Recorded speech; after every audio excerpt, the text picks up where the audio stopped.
It started with an ordinary night, late, when they were alone in their apartment. They'd been awake for hours, worn down by a long day, barely noticing anything as they went about their nighttime routine. But when they looked into the bathroom mirror, just for a second, something seemed wrong. They couldn't put their finger on it at first, just a strange feeling, like the reflection wasn't quite in sync with their movements. They shook it off, thinking it was just fatigue. But each night, that feeling grew stronger. Little things began to stand out. First, it was a subtle delay, barely noticeable, like the reflection was always a fraction of a second behind. Then, the reflection's expressions seemed wrong. They'd smile, but the face in the mirror would linger just a little too long in a blank stare before catching up, then smiling back. It was as if the reflection was thinking about how it was supposed to respond. A chill started creeping over them every time they looked into the mirror. They began avoiding it, only glancing briefly, hoping they wouldn't notice anything strange. But the reflection seemed to wait, watching, biding its time. One night, they were brushing their teeth, carefully avoiding their own gaze, when a feeling of dread overwhelmed them. Slowly, they glanced up. There it was, the familiar face. But something was very wrong.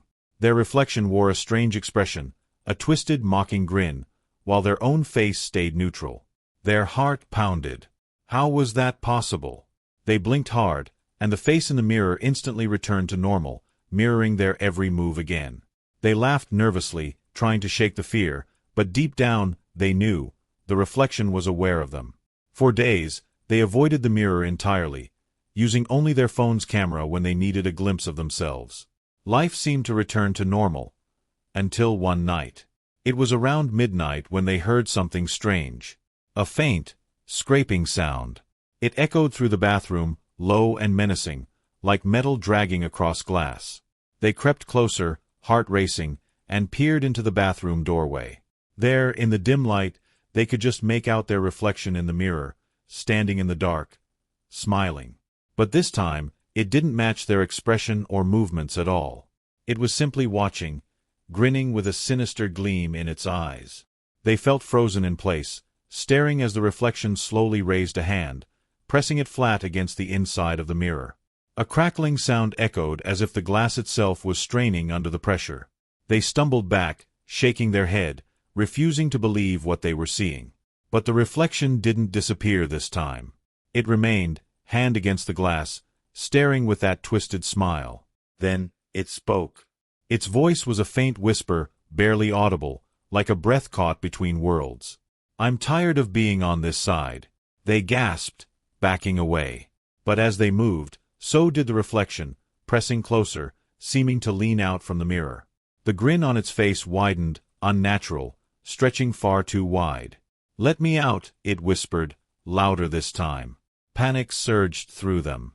They spun around, fleeing down the hallway, slamming the bathroom door shut behind them.